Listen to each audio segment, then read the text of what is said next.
కృపామయ TV వీక్షకులందరికీ క్రీస్తు పేరిట శుభాలు వందనాలు తెలియజేస్తున్నాను. దావీదు గారితో దేవుడు చేసినటువంటి నిబంధన, ఆదాముతో దేవుడు నిబంధన చేసినాడు, అటు తర్వాత నోవహుతో, అబ్రహాముతో, తర్వాత మోషేతో, అటు తర్వాత 5వ నిబంధన దావీదుతో చేయడం జరిగింది. డేవిడిక్ కవనెంట్ అని అంటారు. సమూయేలు 2వ గ్రంథము 7వ అధ్యాయము 8 నుండి 29 వరకు కొంచెం చాలా లెందీగా ఉంటుంది. దాన్ని నేను కొంచెం షార్ట్ చేశాను, దాన్ని అంతవరకు వినిపిస్తాను. అవసరమైన మాట్లాడు, అన్ని వచనాలు కాదు. ప్రవక్త అయినటువంటి నాతాను ద్వారా దావీదునకు దేవుడు తెలియపరచిన కొన్ని విషయాలండి. ఎందుకు ఎంతో మంది ప్రవక్తలు ఉన్న దేవుడు నాతానునే వాడుకున్నాడు అంటే ప్రజెంటేషన్. ఆ ప్రజెంటేషన్ స్కిల్ ఎవరికి ఉందంటే నాతానుకు ఉంది.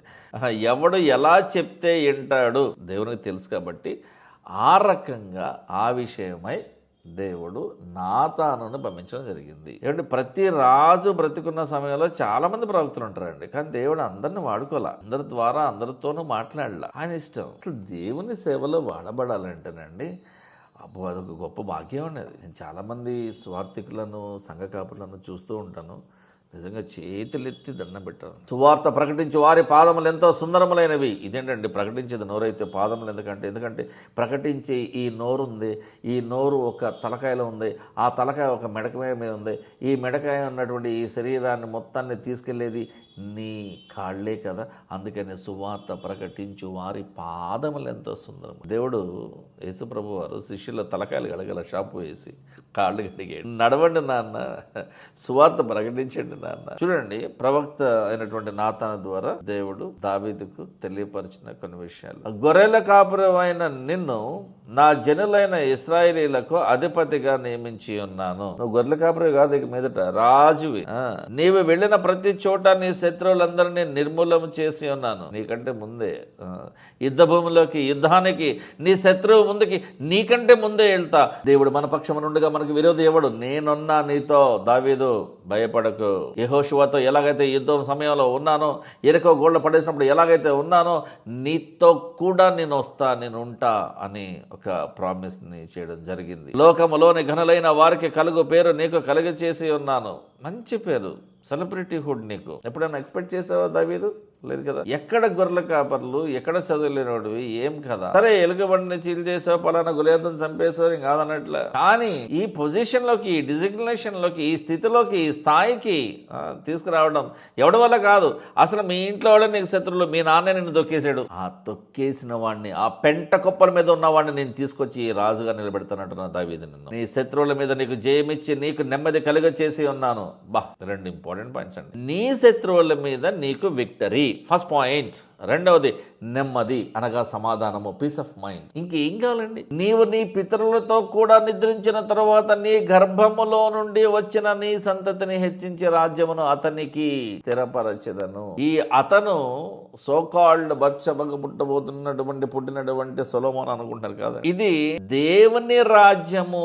ఆ దేవుని రాజ్యమును, ఆత్మీయ రాజ్యమును ఏర్పాటు చేయబోతున్నటువంటి వారు ఎవరు అంటే యేసుక్రీస్తు ప్రభువే.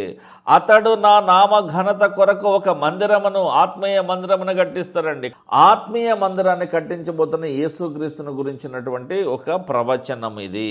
అతని రాజ్య సింహాసనమును నేను నిత్యముగా స్థిరపరచెదను.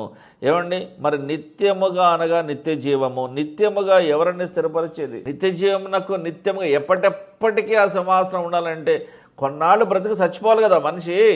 మరి ఎప్పటికీ బ్రతుకుండే రాజు ఎవరు? ఆ మెల్కీసెదెకు ఎవరు? యేసుక్రీస్తునండి. తనకు కలిగిన దర్శనం అంతటిని బట్టి ఈ మాటలన్నింటినీ చెప్పున నాతాను దావీదునకు వర్తమానము తెలియచెప్పాను. దావీదు రాజు, దేవా, దావీదు అంటున్నాడు చూడండి. ఇదంతా విన్న తర్వాత, దేవా, ఇంతగా నీవు నన్ను హెచ్చించుటకు నేనెంతటి వాడను? నా కుటుంబము ఏ పాటిది దేవా? నీ ఆశీర్వాదమును పొంది నా కుటుంబము నిత్యమును ఆశీర్వదించబడునుగాక. ఏమండి, ఇదే విషయము. దేవా, నేను ఎంతటి వాడను? నా కుటుంబం ఆశీర్వదించబడడానికి అసలు నేనెంతటి వాడను? నేను ఏ పాటి వాడను దేవా అనే విషయం మనకు దినవృత్తాంతంలో మొదటి గ్రంథము 17వ అధ్యాయము 11 నుంచి 14 వరకు ఇదే సమరైజేషన్ మళ్ళీ మనకు అక్కడ కనిపిస్తుంది. అలాంటి అభాగ్యుణ్ణి ఒక రాజుగా రామలేకపోయాడు దావీదు. కానీ నీలో నుండి యెషయి చిగురు పడుతుంది, ఆ మొద్దుకు ఒక చిగురు వస్తుంది, ఆశా జనకం ఆ చిగురు ఎవరో కాదు, యేసుక్రీస్తే.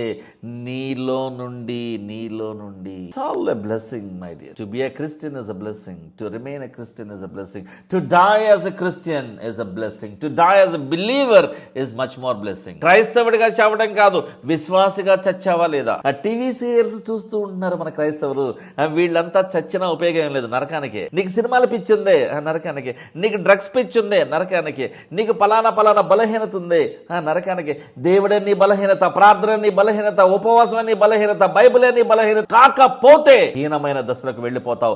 సాతాను వాడి దూతల కొరకు ఏర్పాటు చేయబడిన నరకాలంలో అగ్ని ఆరని పురుగు చావని లోకంలో నువ్వెప్పుడు కాలిపోవాల్సిందే. నిత్య జీవం నీకుండదు, నిత్య నరకమే ఉంటది. గమనించుకో మిత్రమా. చిన్న ప్రార్థన చేసుకుందామండి. పరలోకమందున్న మా తండ్రి, మా ప్రార్థన ఆలకించండి ప్రభు. నీ వాక్యము ద్వారా వీలైనంత మందిని హెచ్చరించాలని ఆశపడుతున్నాం ప్రభు. ఆ మాటలు కఠినంగా ఉన్నప్పటికీ, ఎంతో మంది మనోభావాలు దెబ్బతినే విధంగా ఉన్నప్పటికీ కూడా వాక్యపు లోతుల్లో మనం చూసుకోగలిగితే మనం అందరం కూడా పాడైపోతున్నామని మనుషులముగా మేము మాకు సమాధానం చెప్పుకోవాలి, స్వార్థ చెప్పుకోవాల్సిన వరమై ఉన్నాం ప్రభు. మీరు మాతో మా ద్వారా మాట్లాడండి. నీ వాక్యం ఒక హెచ్చరిక ప్రభు. నీవు ఇచ్చిన బైబిల్ గ్రంథం ఒక హెచ్చరికతో కూడుకున్నది, నిబంధనలతో కూడుకున్నది, ప్రణాళికలతో కూడుకున్నది, వాగ్దానములతో కూడుకుని ఉన్నది ప్రభు. ఎన్నో హెచ్చరికలు, ఎన్నో ఆజ్ఞలు, ఎన్నో విధులు, వీటన్నిటి మేము పాటించవలసిన వరమైన ప్రభు. బైబిల్ చూడడానికి చిన్న పుస్తకంలో ఉన్నా కూడా మాకు అర్థం కాని ఒకే ఒక పుస్తకం ఇదే దేవ. ఎన్నిసార్లు చదివినా కృతగా అనిపించేటువంటి పుస్తకం ఇదే దేవ. మా ఎడల కనికరము చూపండి ప్రభు.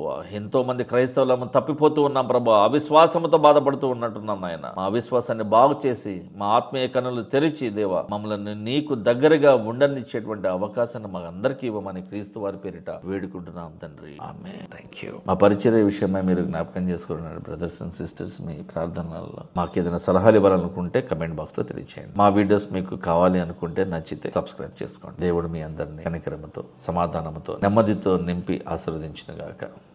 థాంక్యూ.